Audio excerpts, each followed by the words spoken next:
How's it, guys? So today I'm at my neighbor's property, the farm where the one heifer was found and returned to me, and I feel the need to refer to him as an African neighbor, because failing to do so would rob him of his identity. So for those who might feel sensitive, please take it in the light that it's meant. There's absolutely no racial undertones. In fact, I probably know him better than any of my other neighbors. So yeah, please take it at face value, and let's focus on the cattle. So he's got a wide variety of types here, ranging from Brahman types to, I've seen some Nguni here and there, a little bit of Bonsmara. You will see for our overseas viewers, and I'm going to see if I can swing around because I've got the sun at a bad angle. But for our overseas viewers, you'll see that the cattle have bells around their necks. Now, bells serve two purposes. In an area like this where it can be very woody and difficult to find the animals, it helps you to find them, but it also acts as a stock theft deterrent. When you have unwanted visitors at night and the animals become slightly wild and start moving around a bit, the bells give off quite a clamor and make quite a noise, thereby giving the herdsman time to react. So yeah, the bells are something new and unique, but they serve a purpose. Coming back to the cattle, I saw the other day he's got some really beautiful specimens here, and as I say, they're Brahman types, but they're far from pure Brahman. In fact, if you have a look at them, I'm not quite sure what I'd call them, but it doesn't matter because these animals are absolutely beautiful. Look at them. Just want to turn around. Here's one that snuck up to me on the back end here. Here's a darker one, a black one.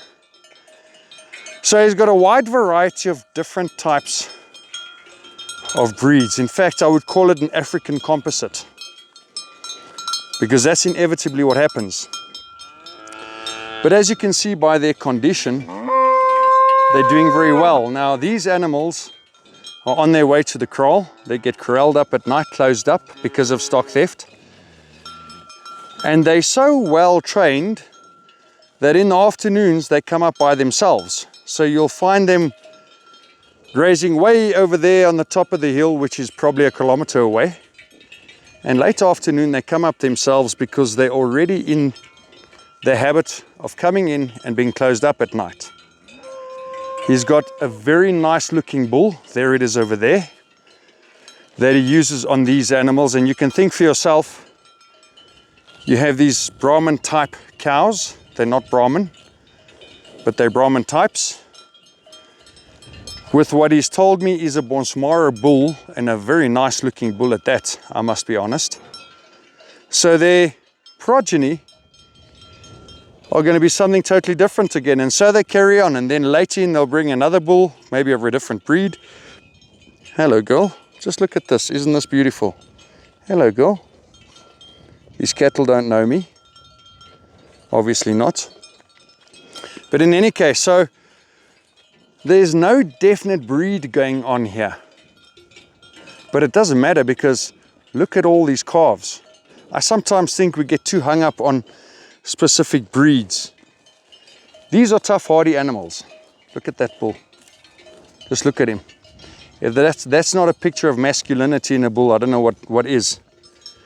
They're tough, hardy animals. They don't get treated for ticks. They don't get treated for internal parasites. The bull runs with them all year round.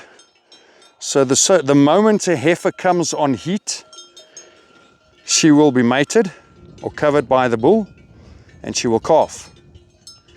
And in doing so, they're inadvertently selecting for early maturing animals with early fertility, and the animals that are unable to produce or that have calving difficulties will automatically select themselves or cull themselves out of the herd.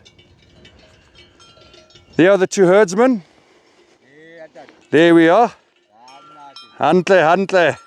They are the two herdsmen. They're the guys that found my heifer Donkey. Ka verder se aniaka. They found my heifer for me and let me know.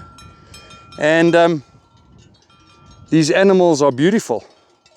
Now I just want to get closer to the calves. I just want to show you what some of the calves look like. Guys, this is money. This is what cattle farming is all about, and I think this will probably be the closest you'd get to how cattle were farmed hundreds of years ago on this continent. I mean, just look at that beautiful calf. Look at the mother. She's a little large framed for my liking. Dang, she's got the longest teats I've ever seen on a cow. But it doesn't matter. Look at the calf. It's all about the product. As I said, she's maybe a little larger framed than I'd like.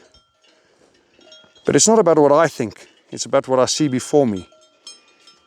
And she's just doing beautifully. Now, he's got just over 50 animals on the property, he told me, which might be a little bit much for the size of the property. So in the winter, he'll most probably have to supplement them with some feed, or else they'll lose a lot of condition. Having said that, what is your measure? Your measure are the number of calves running around and what they specifically look like. So, man, there's a beautiful one over there. I just want to get closer.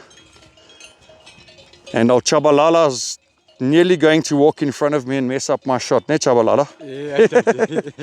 Anyway, look at that calf over there. And there are many of them. So this is the closest you get to how cattle were farmed 200-300 years ago in this country, 400 years ago. This is how the Nguni would have developed in this country. Herded by herdsmen during the day.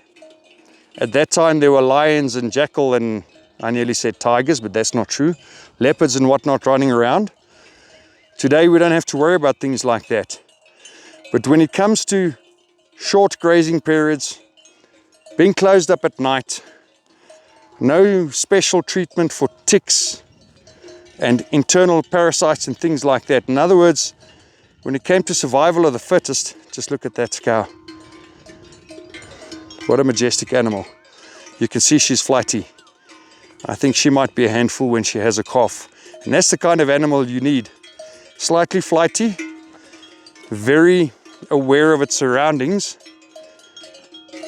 and keeping its eye on you the whole time. Anyway, so I digress. Where was I? So this is the way the Ngunis and all the other indigenous animals would have developed over the hundreds, maybe thousands of years that they were on the African continent. It's the closest we'll get to how it was then. You can see by the grazing, they've really cleaned up this area fairly well. And also, unfortunately, you can also see there's a lot of these cutpose bushes coming up. And that's very often also an indication or a sign of overgrazing.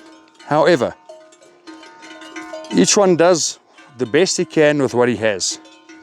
And each one farms the way he sees fit. And his system works for him. There's no denying the condition of these animals. I must be honest, I'm finding it quite distracting to talk with these bells behind me, especially that, seeing that I don't know these animals. Look at this cow. I'm actually not sure what she is. I'm saying Brahman type, but I don't even think it's Brahman. I actually have no clue. But beautiful animals nonetheless. Look at that calf. Look at these calves. Here's a heifer that hasn't yet calved. I see she has a belt around her neck. I don't see a bell. She might have lost it. But yeah, all shapes and sizes. And guess what? Each one makes his system work for himself in his own unique way. But look at this animal. She's fairly pregnant.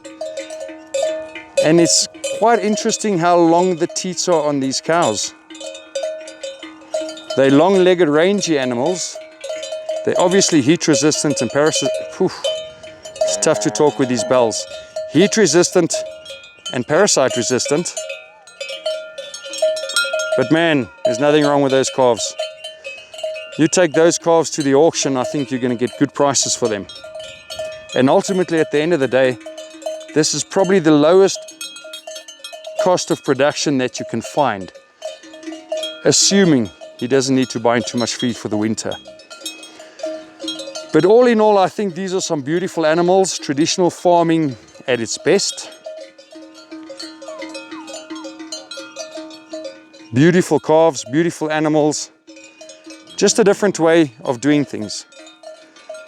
And once again, guys, there's your measure. If you want to know if what you're doing works, look at the number of calves. And I haven't been able to count them, but I would assume that there's a good 60% of these cows, from what I've quickly seen, just off the top of my head, a good 60% of them walking around with calves. And we're only now in the middle of our summer season. Just look at that cow. Look at the happy lines on her. I'm just trying to get closer. She hasn't calved yet, but she's most certainly pregnant.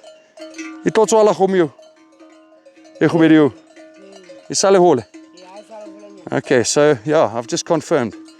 She's gonna calve. Anyway, guys, I thought I'd quickly show you these animals. I thought they were spectacular. I think they're beautiful.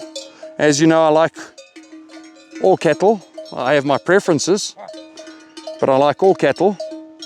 And I thought some of the overseas viewers might just find this interesting. Anyway, we'll chat again, guys. Have a good one. Cheers.